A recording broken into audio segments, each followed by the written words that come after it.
I'm Kat Corbett. I'm with Declan McKenna at the KROQ Coachella House, and he just, in his great band, you have a fantastic band. Yeah, they're awesome. Did a lovely set for us. Cute. Yes, and look at you. I love that you're all like Coachella'd out. You're ready for your sunburn. Yeah, well, I did cover myself in Factor 50 this morning, so I'm feeling quite confident, but then again, I do burn like a wet peach, so we'll see how that gets on. You're preaching to the choir here, sweetie. We got the same skin color It's here. fine. I'm not, my body, my heritage, everything is just not cut out to be in the desert.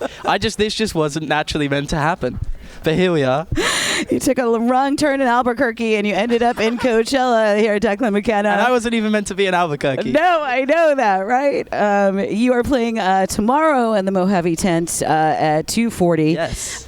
So you get to play today, right? You get to hang out and have fun? Yeah, we got a couple of little sort of fun little acoustic sets, kind of like this. This is, I mean, obviously a little more of a band thing, but we got a couple of shows, and then later on, just gonna go into the sticks, into the festival, enjoy myself a little bit, I think. I love it. You know, well, I was saying you were all like summered out and it's Coachella and whatever. I saw a really sweet picture of you in some gold pants. Oh, yeah. The other night. Yeah, those might be a little bit hot for this weekend, though. Yeah, I don't think I'm going to be wearing... I haven't actually figured out what I'm going to wear. I packed really light. Like, I normally pack, like, loads of clothes, but I was like, I'm going for 2 weeks. I'm going to pack really light. But, so we'll see. I'll probably just end up in, like, this or something. Okay. I wore this yesterday as well. So.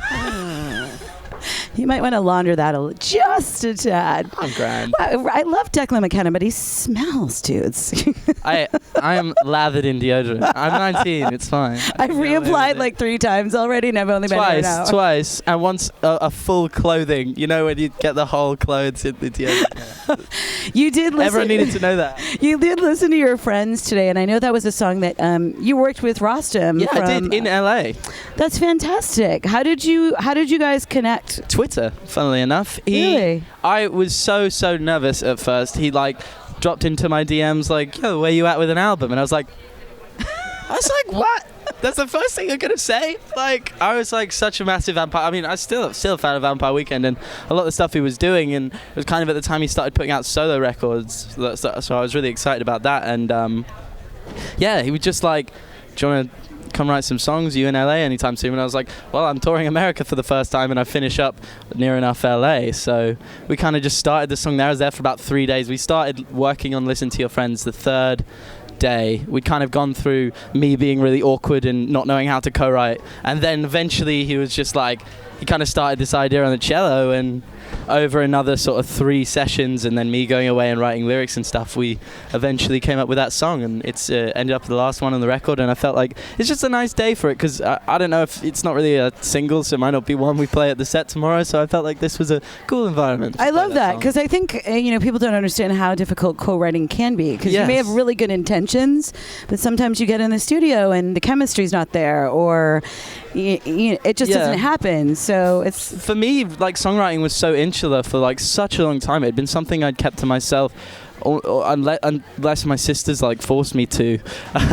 Like, it was something I completely kept to myself and just done on my own, and like, I don't know, expressed whatever I wanted to express, like, since I was a child, since I was super young. And like, then having it's like sharing ideas before you're like sure they're great, or you sure you're into them. Like, that's because that's what I'd come out with a song and then I'd show people, I'd write it and then I'd show it, and then it's like, I've got an idea that I'm not too sure whether I like or not, but you just kind of have to let it out, and you have to let go of that and just be like, I don't know, let each other work together. And that's what the first sort of couple of days of co-writing was, because that was my first time doing it. But eventually I kind of got into it, still quite awkwardly, but yeah, it was great. So wait, I want to go back to your sisters, because they kind of maybe heard you noodling in your room and were like, what are you doing?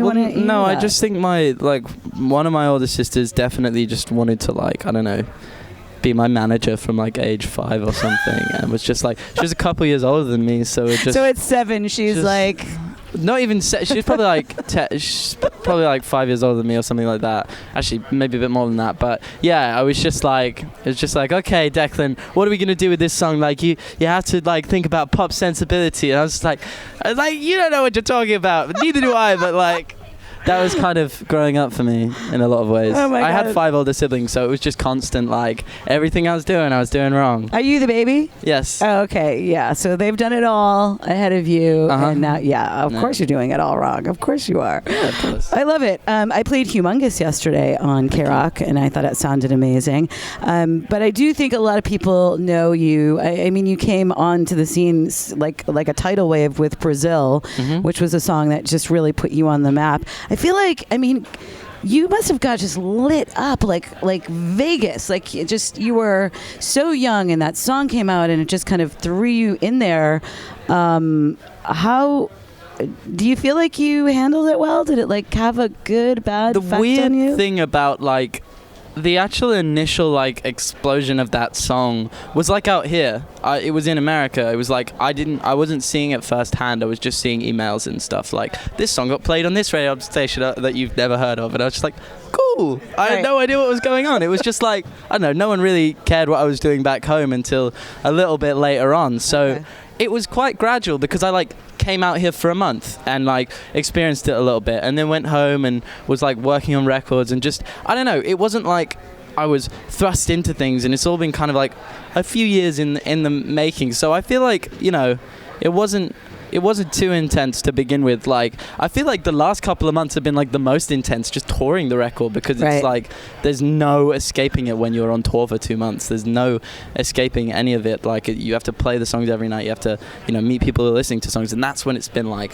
whoa, what's going on here? This is wild. But yeah, to start out with, I was kind of like, I was a little bit separated from the explosion of it all. So that makes me happy, because, you know, we live in LA, and the child star like tragedies, you know, are something that makes me so anxious when I think about it, you know, starting so young, you know. I was very fortunate in that light, and I don't know, I feel like like people perceive that I had a lot less time to think about things than I actually had. But, you know, from like when I sort of was first starting out and first like got like signed and first started working on it, you know, I had a little bit of time, and I feel like that was nice. That was, you know, it wasn't like I was just thrust into things with no idea of what I was doing. No, that makes me happy. I had a little thinking time, because you don't really have any control over it sometimes. No, like sometimes it just happens. Like, I don't know, there's plenty of artists, like at the minute my friend Claire, or you might know as Clairo, like her music has just exploded out of nowhere. She was just like doing stuff on SoundCloud,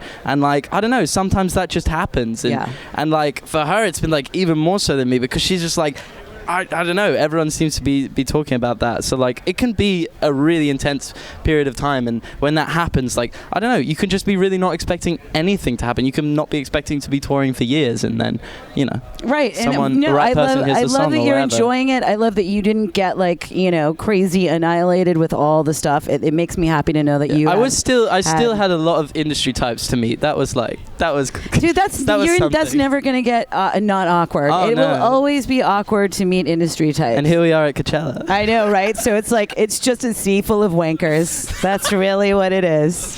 Industry wankers. Album 2. Be like, that's that Coldplay album, isn't it? A Sea Full of Wankers. Oh my God. Oh no, A Head Full of Dreams. That's my favorite Coldplay album. It really is. Yeah, it is. Sea Full of Wankers.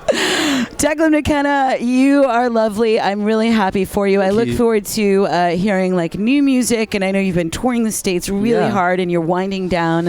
And so have the best time at Coachella. I will really try to. I'm so excited. Tonight I'm going to see St. Vincent for the second time. Awesome. And she is just the absolute love of my life. So she's just like the modern day guitar god. So I'm really excited for that. I'm feeling good today. Good. Just put on some more sunblock and don't make me worry about you. All right. It's Declan McKenna. I'm Kat Corbett. We're at the KROQ Coachella House, and more to come. Thank you, Declan. Thanks. All right.